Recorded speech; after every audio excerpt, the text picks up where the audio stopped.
السلام عليكم ورحمة الله وبركاته. Welcome to our Qiyaam. Inshallah ta'ala, we'll do 4 rak'ahs today, 2 and then 2. Then we'll finish with witr, inshallah, and dua, and a short reminder between the 2 rak'ahs, inshallah, or between the 4 rak'ahs actually.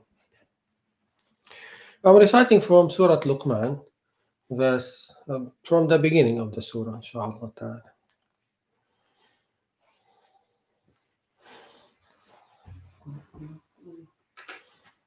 Lighting will be better like this.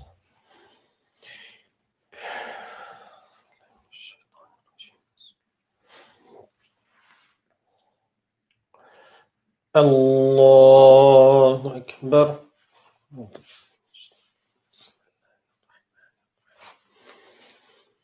الحمد لله رب العالمين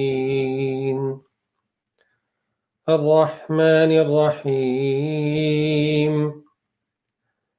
مالك يوم الدين إياك نعبد وإياك نستعين اهدنا الصراط المستقيم صراط الذين أنعمت عليهم غير المغضوب عليهم ولا الضالين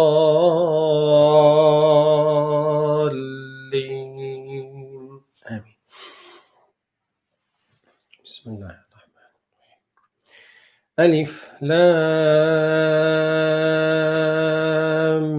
ميم تلك آيات الكتاب الحكيم هدى ورحمة للمحسنين الذين يقيمون الصلاة ويؤتون الزكاة وهم بالآخرة هم يوقنون أولئك على هدى من ربهم وأولئك هم المفلحون ومن الناس من يشتري لهو الحديث ليضل عن سبيل الله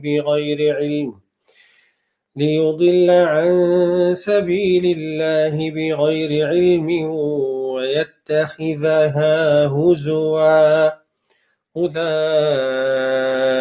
لهم عذاب مهين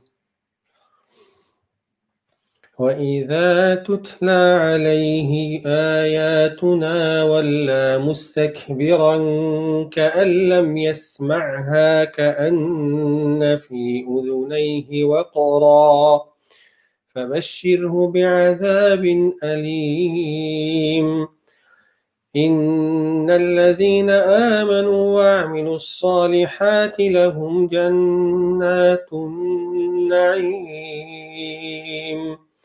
خالدين فيها وعد الله حقا وهو العزيز الحكيم خلق السماوات بغير عمد ترونها وألقى في الأرض رواسي أن تميد بكم وبث فيها من كل دابة وأنزلنا من السماء ماء فأنبتنا فيها من كل زوج كريم هذا خلق الله فأروني ماذا خلق الذين من دونه بل الظالمون في ضلال مبين الله سبحانه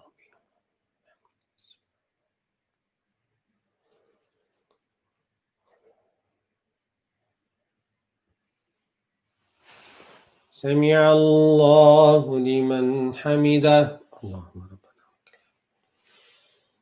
سمع.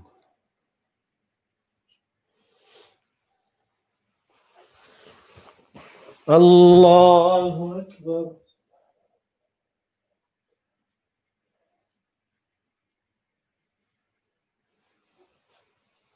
الله أكبر. الله أكبر.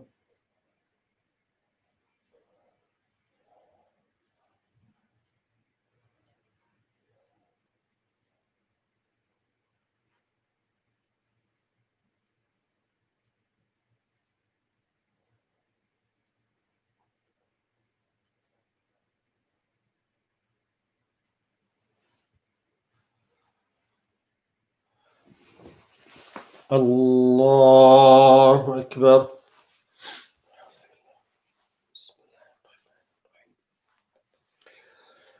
الحمد لله رب العالمين الرحمن الرحيم مالك يوم الدين إياك نعبد وإياك نستعين اهدنا الصراط المستقيم صراط الذين أنعمت عليهم غير المغضوب عليهم ولا الضالين. آمين.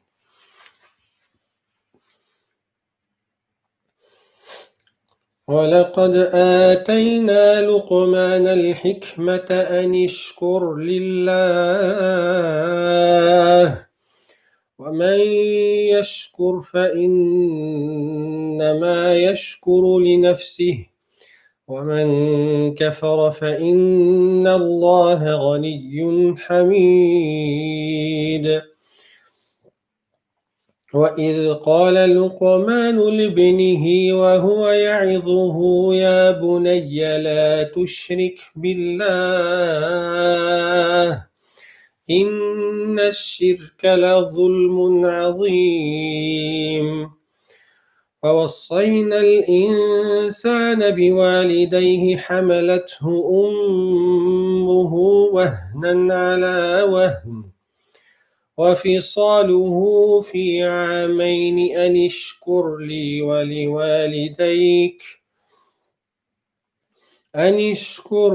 ولوالديك إلي المصير. وإن جاهداك على أن تشرك بي ما ليس لك به علم فلا تطعهما وصاحبهما في الدنيا معروفا واتبع سبيل من أناب إلي ثم إلي مرجعكم فأنبئكم بما كنتم تعملون. يا بني إنها إن تك مثقال حبة من خردل فتكن في صخرة أو في السماوات أو في الأرض يأت بها الله إن الله لطيف خبير. يا بني أقم الصلاة وأمر بالمعروف وانه عن المنكر واصبر على ما أصابك إن ذلك من عزم الأمور. ولا تصعر خدك للناس ولا تمش في الأرض مرحا إن الله لا يحب كل مختال فخور. واقصد في مشيك واغضض من صوتك إن أنكر الأصوات لصوت الحمير. الله سبحان ربي العظيم.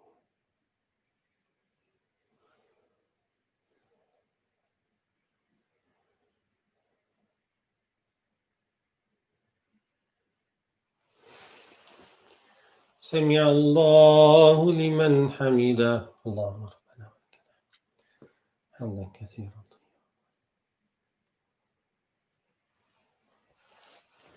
الله أكبر.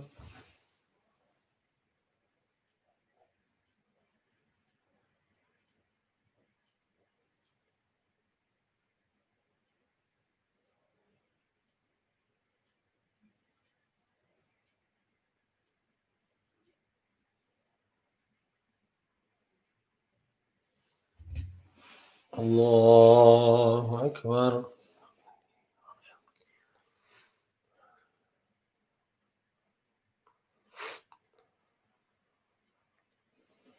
الله أكبر.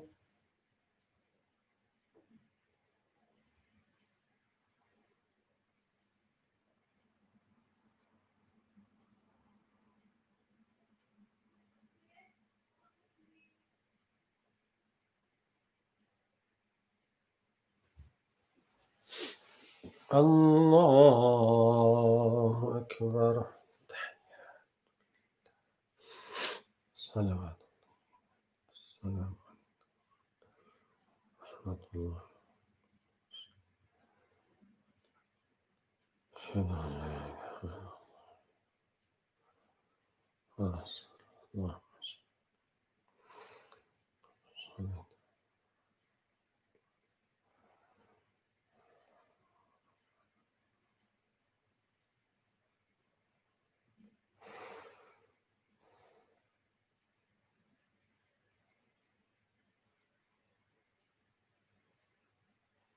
السلام عليكم ورحمة الله. السلام عليكم ورحمة الله. أستغفر الله أستغفر الله أستغفر الله أستغفر الله العظيم الذي لا إله إلا هو الحي القيوم وأتوب إليه. اللهم أعنا على ذكرك وشكرك وحسن عبادتك. اللهم أنت السلام ومنك السلام تبارك وتعالى يا ذا الجلال والإكرام.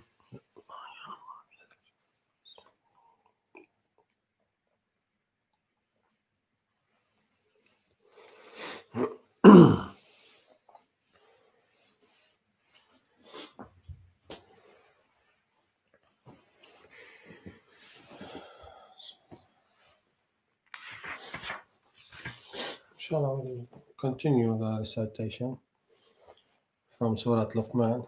Then we'll pause towards the end, inshallah, reflect on the verses from the surah. We'll prolong the ruku' and sujood, inshallah ta'ala. And you increase your supplications, especially during the sujood. As the Prophet ﷺ in the hadith, he says, أقرب ما يكون العبد من ربه وهو ساجد. So the closest the servant be to his Lord is when he is in position of sujood. So increase your supplications in that position. الله أكبر. الحمد لله رب العالمين الرحمن الرحيم مالك يوم الدين إياك نعبد وإياك نستعين اهدنا الصراط المستقيم صراط الذين أنعمت عليهم غير المغضوب عليهم ولا الضالين.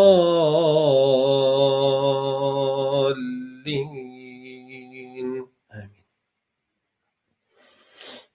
ألم تروا أن الله سخر لكم ما في السماوات وما في الأرض وأسبغ عليكم نعمه ظاهرة وباطنة ومن الناس من يجادل في الله بغير علم ولا هدى ولا كتاب منير.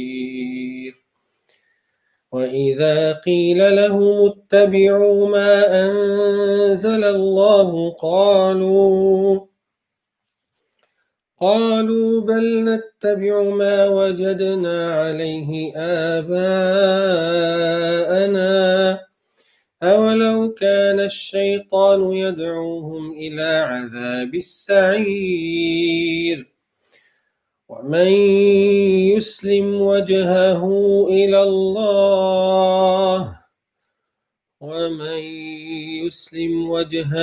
إلى الله وهو محسن فقد استمسك بالعروة الوثقى وإلى الله عاقبة الأمور. ومن كفر فلا يحزنك كفره إلينا مرجعهم فننبئهم بما عملوا إن الله عليم بذات الصدور. الله أكبر. سبحان الله.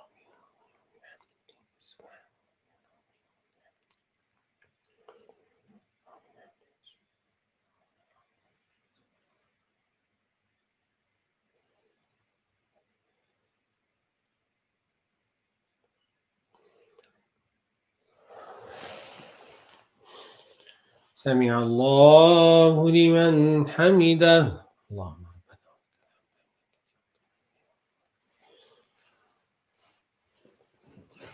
الله أكبر.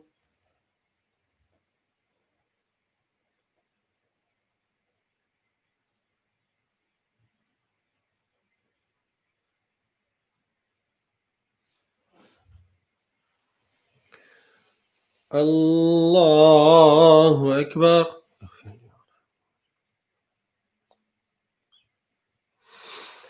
الله أكبر.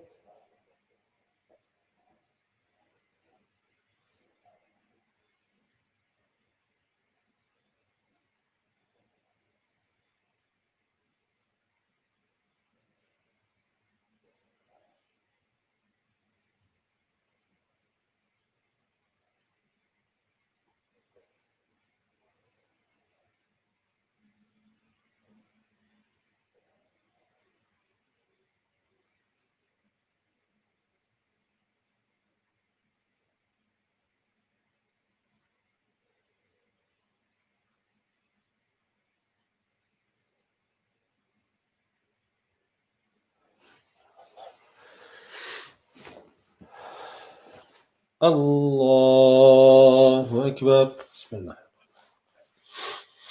الحمد لله رب العالمين الرحمن الرحيم مالك يوم الدين إياك نعبد وإياك نستعين اهدنا الصراط المستقيم صراط الذين أنعمت عليهم غير المغضوب عليهم ولا الضالين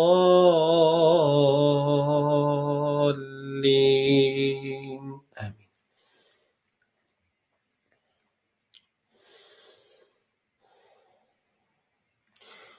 نمتعهم قليلا ثم نضطرهم إلى عذاب غليظ ولئن سألتهم من خلق السماوات والأرض ليقولن الله قل الحمد لله بل أكثرهم لا يعلمون لله ما في السماوات والأرض إن الله هو الغني الحميد ولو أن ما في الأرض من شجرة أقلام والبحر يمده من بعده 7 أبحر ما نفدت كلمات الله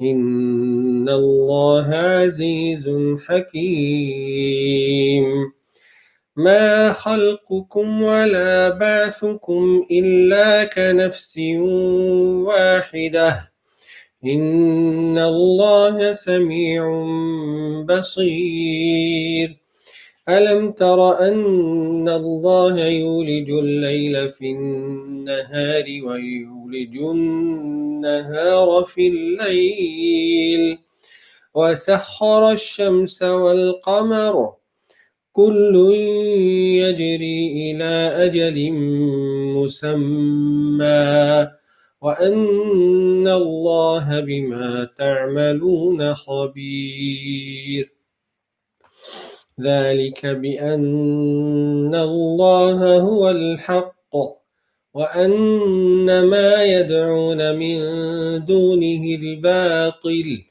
وأن الله هو العلي الكبير ألم تر أن الفلك تجري في البحر بنعمة الله ليريكم من آياته إن في ذلك لآيات لكل صبار شكور وإذا غشيهم موج كالظلل دعوا الله مخلصين له الدين فلما نجاهم إلى البر فمنهم مقتصد وما يجحد بآياتنا إلا كل ختار كفور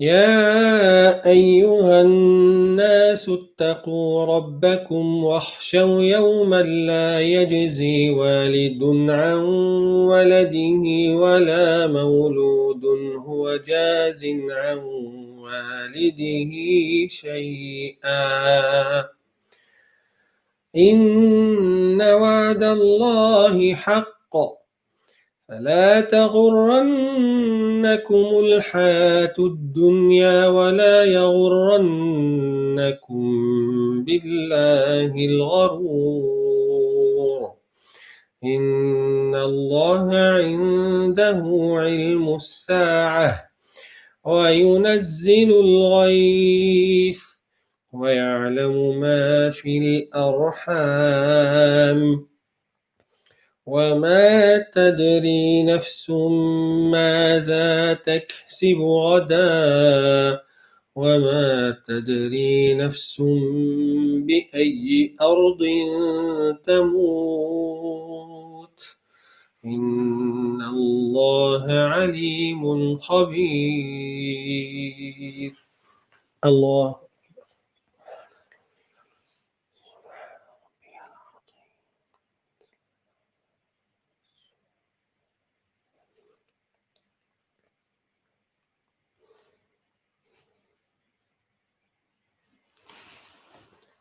سمع الله لمن حمده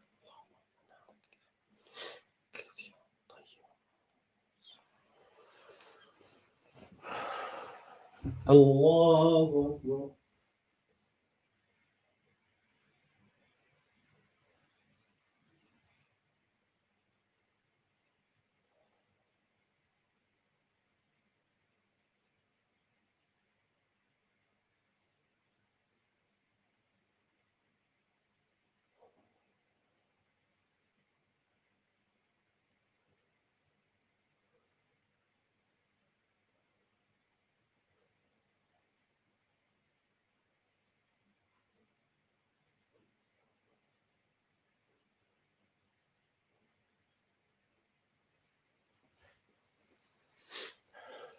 الله أكبر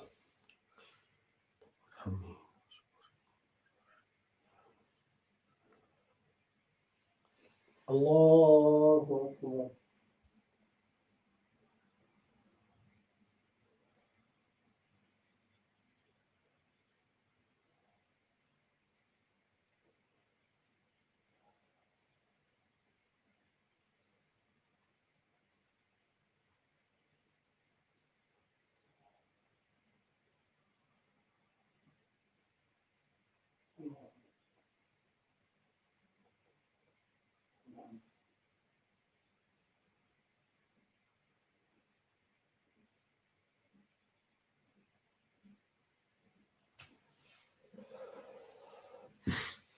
الله أكبر.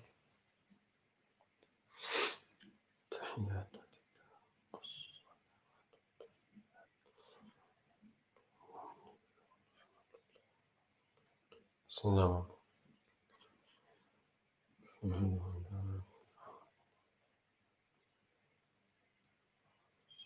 اللهم صل.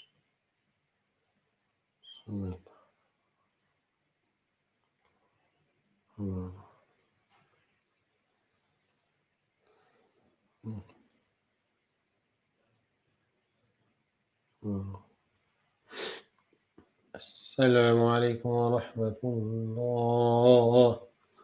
السلام عليكم ورحمة الله. استغفر الله.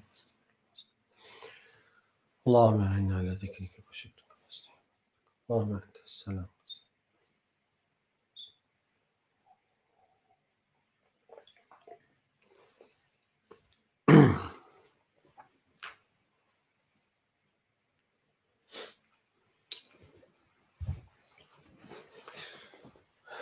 بسم الله. بسم الله الرحمن الرحيم. الحمد لله رب العالمين، والصلاة والسلام على سيدنا محمد وآله وصحبه أجمعين. We have recited from Surah Luqman, or we have recited the whole surah actually, alhamdulillah. So in the surah we came across the advice of Luqman to his son. So let me first say, is Luqman a prophet or a righteous person, or what is it?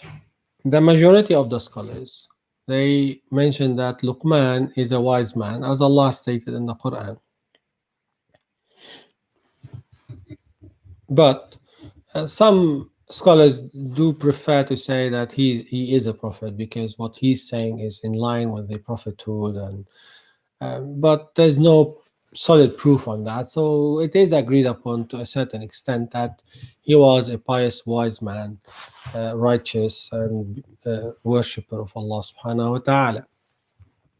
So he was giving a piece of advice to his son, and it's a thesis, to be honest with you, around 10 commands or tips he's giving to his son. First of all, he started by وَإِذْ قَالَ لُقْمَانُ لِابْنِهِ وَهُوَ يَعِظُهُ. So remember when Luqman said to his son, so Ya Bunay, when he's offering him a piece of advice, Ya Bunay, oh my son. And you see this piece of advice, when the speech, when you start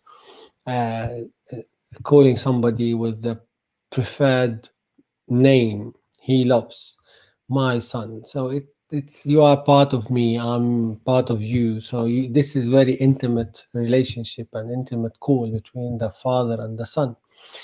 So my son. So he's calling upon his son in a very beautiful manner, and asking him to listen to him. So he started with the most important advice, لا تشرك بالله. So number one, be away from shirk. Don't associate with Allah anyone. This is the essence of monotheism, and this is the essence of all messages since Adam till Muhammad alayhi salatu wassalam. So worship Allah alone, and have this connection with Allah, and ask from Allah, and seek help from Allah, and worship Allah alone subhanahu wa ta'ala. So he's asking him not to associate with Allah anyone, because shirk is a great sin. The greatest sin actually is shirk. And ayah called shirk dhulm. Dhulm, which is you are putting yourself in the wrong position, and oppressing yourself, if you want, by throwing yourself into uh, hellfire, by not accepting monotheism and tawheed of Allah subhanahu wa ta'ala. So first he said, لا تشرك بالله إن الشرك لظلم عظيم. So dhulm, it's the greatest sin, shirk. As we know, the Prophet ﷺ, when he counted the kaba'ir in one of the famous narrations, when he counted the great sins, he started with shirk, sallallahu alayhi wasallam, which is the greatest sin, shirk. So he's asking him not to associate with Allah anything. And this is important because, listen, it's giving direction. So your purpose in life, your direction, uh, aim, and guidance, it's so important. If you have no guidance, no direction, no aim, then you have no purpose. So he's giving, explaining for him his purpose, explaining for him what is the most important thing for you in life. Prioritization. Priority number one is Allah Azza wa Jal. You see, إن الشرك لظلم عظيم. So then the second advice, he's talking about treating your parents with good manner. Be good to your parents. And we've seen this repeated in the Quran many times, in the Sunnah plenty of times, that Allah subhanahu wa ta'ala connected worshipping Him and the most important purpose in life, to have monotheism. He always connected this with being good to your parents. So it's so important to be good to your parents. ووصينا الإنسان بوالديه. So you look after your parents, be good to them, be kind to them, be nice to them. Even if they were to ask you to do something which is not in line with what pleases Allah Azza wa Jal, don't listen to them. But with that command in place, treat them nicely. So don't be harsh, don't be rude to them. And follow the path of those who are close to me, those who keep repenting and coming back to me. Then he moved on to talk about the third thing, which is, if you want, in our terms, istihsan. In our Sharia, istihsan. Of course, Luqman, he wasn't in our Sharia. He was in the previous nations. So in our terms, in our Sharia, istihsan. Or if you want, muraqaba, or watchfulness. So be sure that Allah Azza wa Jal is observant. He is always watchful over you. And he mentioned the example of the seed of the mustard seed, which is very small, very small. The mustard seed is very small. In your palm of in the palm of your hand, you might have more than 100, and it won't even cover the middle of the palm of your hand. Very small, very minute. So he's saying, be careful and be watchful. Allah is observant. Allah is always there. Even the smallest thing, Allah will bring it forth on the day of judgment. Don't underestimate any good thing, and don't underestimate any bad thing. So he's creating this awareness in his son's mind and heart, that be careful, Allah is watchful over you. And this is a relationship, or so you do things sometimes, or probably many times when you are a kid, because you've been told to do it, not because you like to do it, etc. Especially the commands for salah and siyam and these kind of things. Uh, when your parents probably not are not there, probably you won't do it. If you are not so interested in this, if you don't understand the concept or the pillar or the aim behind it. But here he wants him to understand that whether I was here or not, Allah is the one whom I worship and you worship. He is watchful over us, all of us. So he is establishing this link between him and Allah subhanahu wa ta'ala. And this is so important with our children. So when they go to university, when they are alone, when they are abroad, when this, that, and the other, then they have to have this ihsan with them wherever they go, in their work, in the market, uh, in their dormitories. They have to have this ihsan with them, that Allah is watchful subhanahu wa ta'ala. And then the fourth thing he said, aqim as-salah, keep your prayers on time, establish your prayers, do your prayers, don't neglect your prayers, your relationship, your connection with Allah, the one who provided you with wealth and health and parents and house and roof over your head and food and senses and you name it. So worship Allah and be grateful and thankful to Allah. You see? And the fifth, he said, وَأْمُرْ بِالْمَعْرُوفِ وَانْهَ عَنِ الْمُنْكَرِ. So command what is good, forbid what is evil. He's establishing in him as well the sense of reformation. He's not uh, a person who will refrain from saying to what is wrong, this is wrong. Or he's not uh, asking people's pleasure. He's asking for Allah's pleasure in the first place. So yes, establishing this confidence, establishing this strong personality, that if you've seen something wrong, you stand up and say this is wrong. Of course, with the best manner, with the best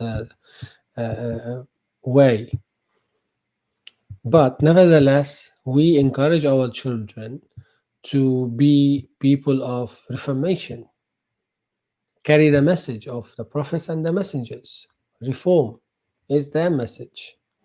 As Shu'aib, Nabiullah, he said, إن أريد إلا الإصلاح ما استطعت. I want to reform to the best of my ability. So yes, all prophets and messengers, they have been sent for reformation of their nation and people and so on. And then he said, so command what is good, forbid what is evil, and be patient. Have patience. Be patient, because it's a rare currency actually. It's not a common commodity actually. Patience. We lost patience, especially with the COVID and lockdown and what have you. People lost patience. Yes. So واصبر على ما أصابك.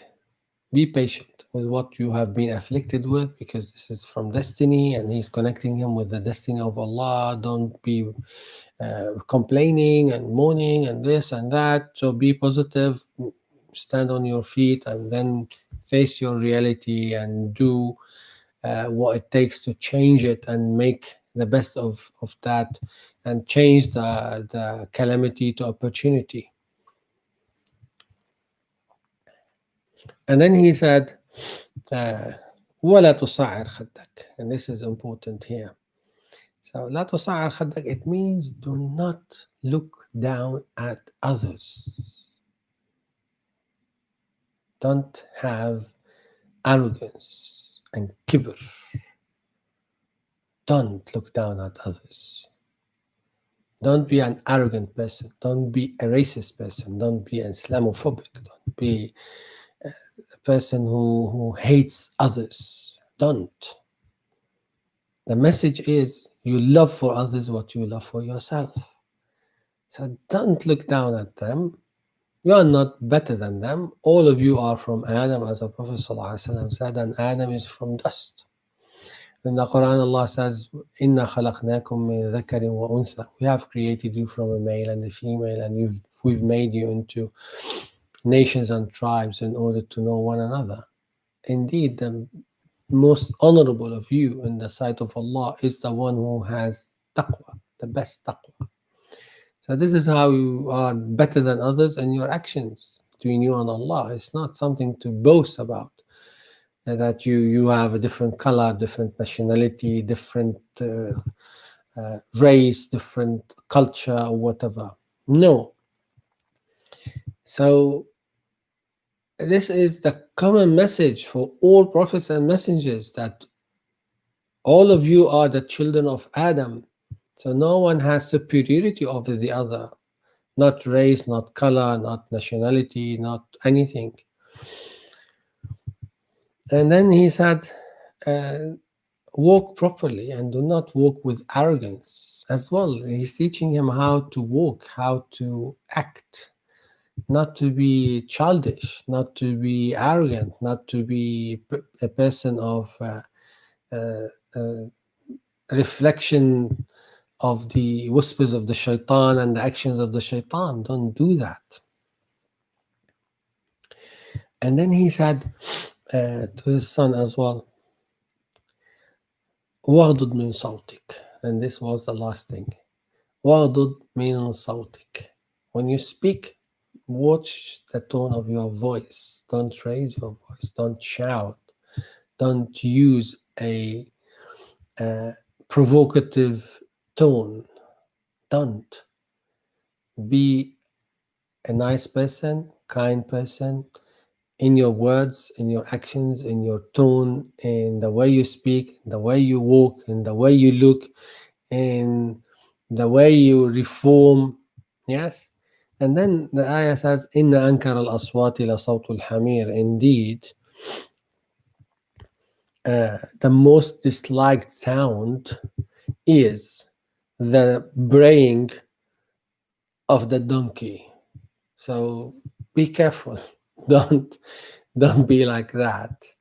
Be a person of goodness in everything, even your tone, even your actions, even. And you can see this is the formula of tarbiyah.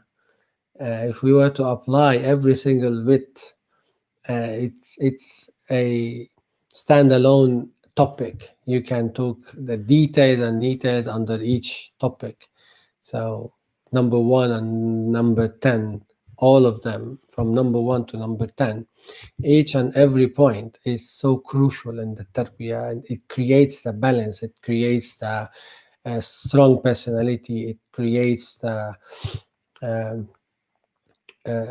grateful person, and it creates a person who's connected with Allah. He's a living ihsan. He has a purpose, he has a direction, he's humble, he has humility, he has belief in the afterlife, he has to prepare himself for that, and he's watchful of Allah subhanahu wa ta'ala. So it gives you all of this. It's in these 10 points which Luqman has mentioned, and Allah has called them called the surah by his name, Luqman. So we ask Allah subhanahu wa ta'ala to enable us to apply this, to teach our children this, and to disseminate this message. Ameen. Inshallah, we'll finish with the witr prayer and the dua.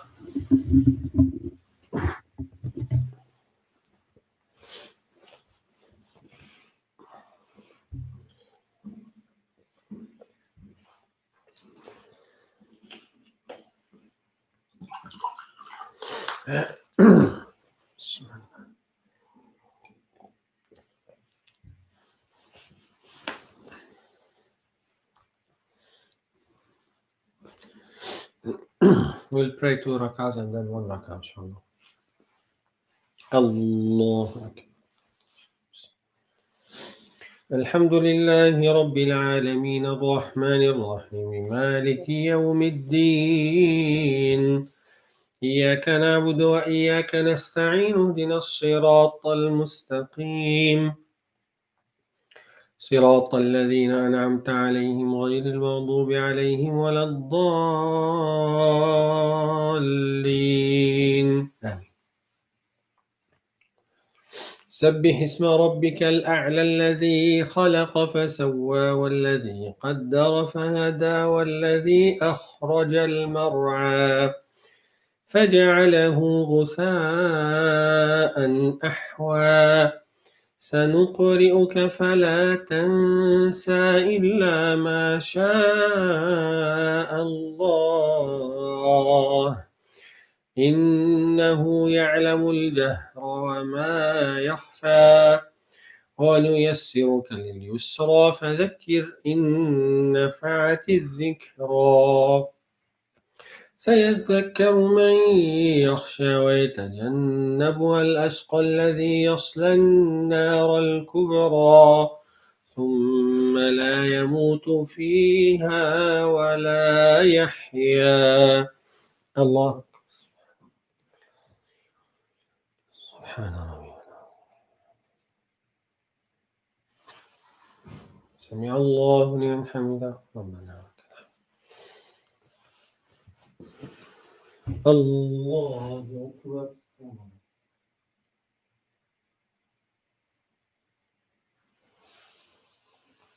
الله أكبر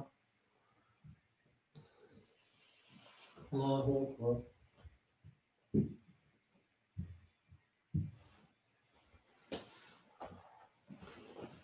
الله أكبر بسم الله الحمد لله رب العالمين الرحمن الرحيم مالك يوم الدين إياك نعبد وإياك نستعين اهدنا الصراط المستقيم صراط الذين أنعمت عليهم غير المغضوب عليهم ولا الضالين آمين بسم الله قد أفلح من تزكى وذكر اسم ربه فصلى بل تؤثرون الحياة الدنيا والآخرة خير وأبقى إن هذا لفي الصحف الأولى صحف إبراهيم وموسى الله أكبر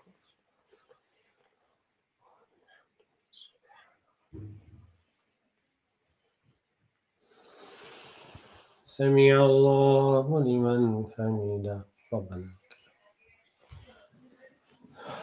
الله أكبر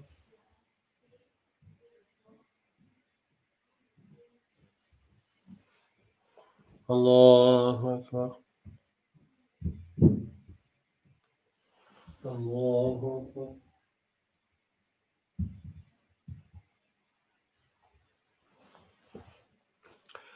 الله أكبر السلام عليكم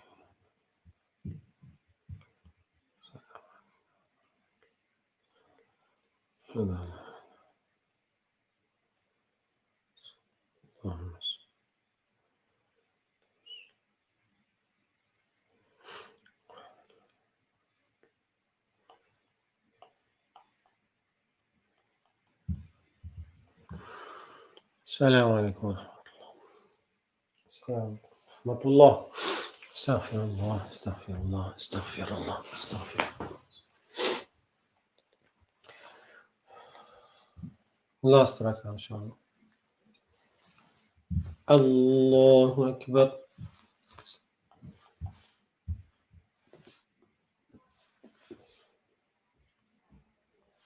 الحمد لله رب العالمين الرحمن الرحيم مالك يوم الدين إياك نعبد وإياك نستعين اهدنا الصراط المستقيم صراط الذين أنعمت عليهم غير المغضوب عليهم ولا الضالين آمين بسم الله قل هو الله أحد الله الصمد لم يلد ولم يولد ولم يكن له كفوا أحد. الله أكبر. سبحان ربي.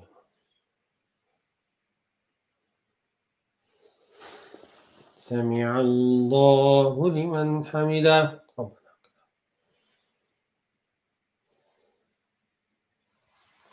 اللهم اهدنا فيمن هديت، وعافنا فيمن عافيت، وتولنا فيمن توليت، وبارك لنا فيما أعطيت، وقنا واصرف عنا شر ما قضيت، فإنك تقضي ولا يقضى عليك، وإنه لا يذل من واليت ولا يعز من عاديت، تباركت ربنا وتعاليت، فلك الحمد والشكر على ما قضيت، نستغفرك من جميع الذنوب والخطايا ونتوب إليك.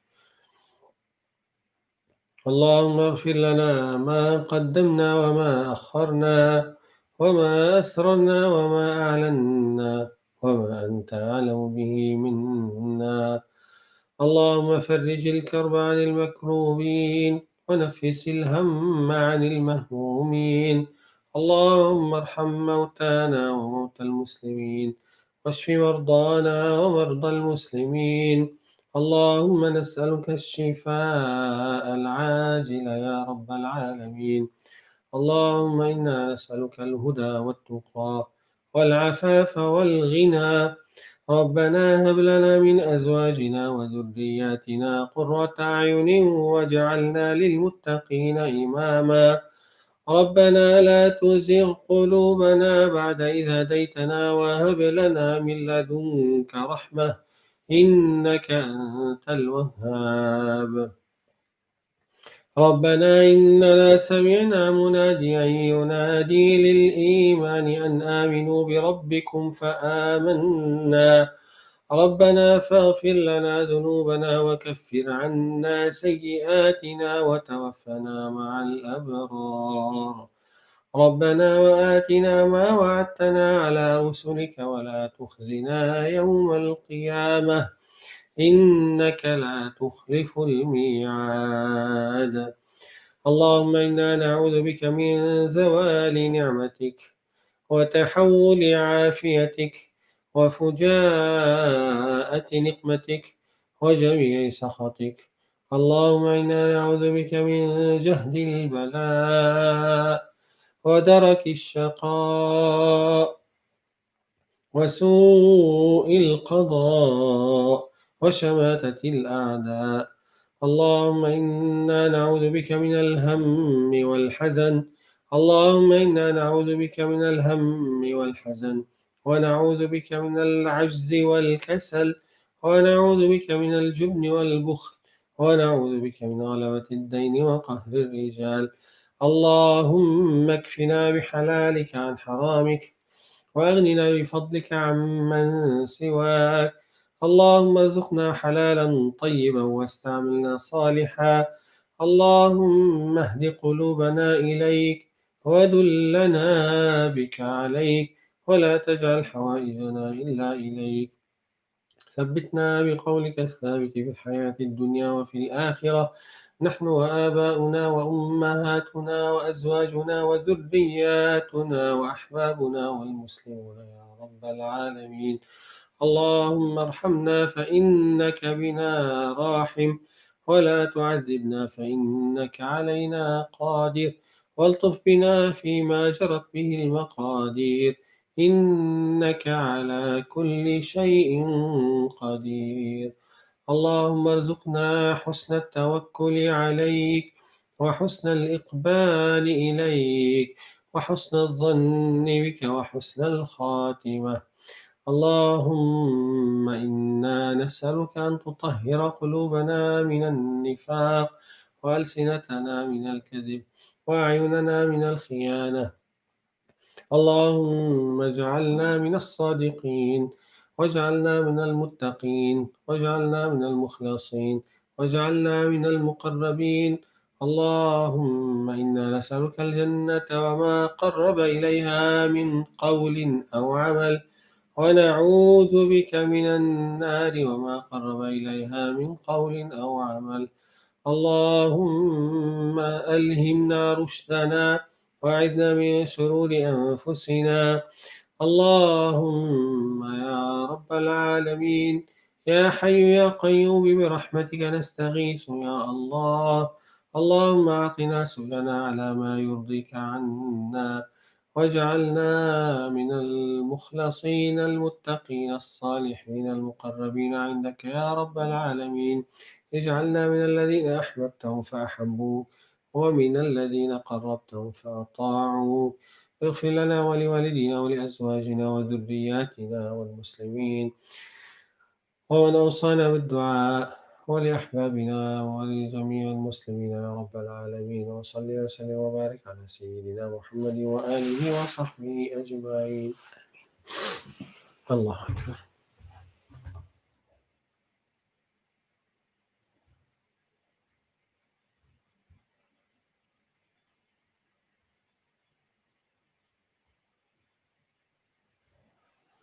الله أكبر. اغفر لي وعافنا. الله أكبر.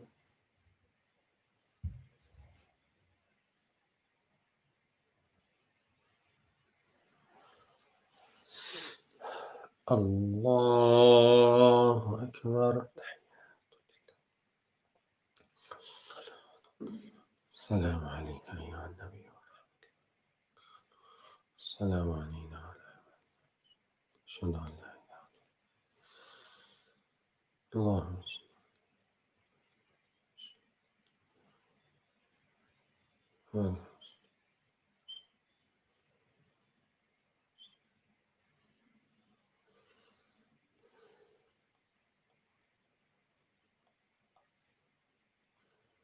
سبحانك اللهم وبحمدك.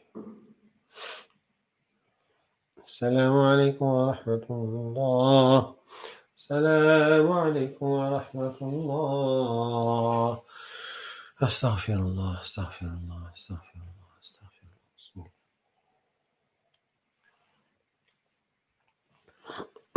أستغفر الله العظيم الذي لا إله إلا هو الحي القيوم، وأتوب إليه. أستغفر الله العظيم الذي لا إله إلا هو الحي القيوم، وأتوب إليه. اللهم أعنا على ذكرك وشكرك وحسن عبادتك. اللهم أنت السلام، منك السلام، تبارك وتعالى يا ذا الجلال والإكرام.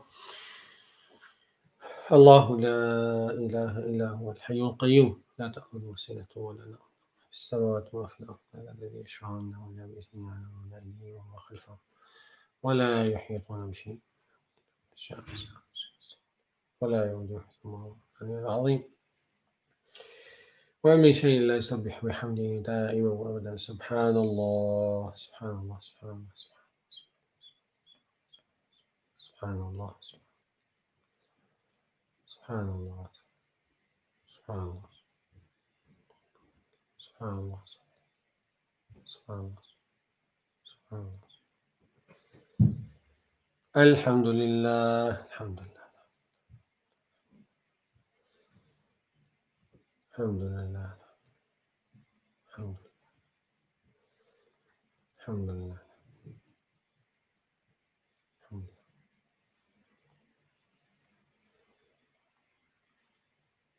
الله أكبر، الله أكبر، الله أكبر، الله أكبر.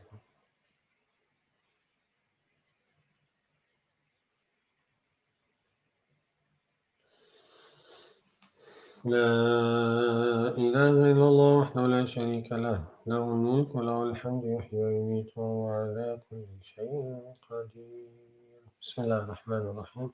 الحمد لله رب العالمين، صلى الله على سيدنا محمد وآله وصحبه أجمعين. ربنا تقبل منا إنك أنت السميع العليم، تب علينا إنك أنت التواب الرحيم. يا الله، Forgive us our sins, our mistakes, our shortcomings. Accept from us our humble deeds, Ya Rabbal Alameen. Make it purely for your sake, Ya Allah. Purify our intentions, our hearts, our actions. Ya Rabbal Alameen, Ya Arhamar Rahimin. Keep us on the straight path. Keep our offsprings, our loved ones on the straight path. Ya Rabbal Alameen. Ya Arhamar Rahimin, Ya Arhamar Rahimin, Ya Arhamar Rahimin. Provide us with the halal and bless it for us, Ya Allah. Ya Allah, Ya Allah. Protect us from the evil of the dunya, the whispers of the shaitan, the temptations of our nafs, Ya Rabbal Alameen. Ya Arhamar Rahimin. Ya Arhamar Rahimin, Ya Arhamar Rahimin, have mercy on us, Ya Allah, have mercy on us, Ya Allah. Shower us with your mercy, Ya Rabbil Alameen. Ya Allah, Ya Allah, Ya Allah. صلي وسلم وبارك على سيدنا محمد وآله وصحبه أجمعين. آمين. الحمد لله رب العالمين. بارك الله فيكم. والسلام عليكم ورحمة الله وبركاته.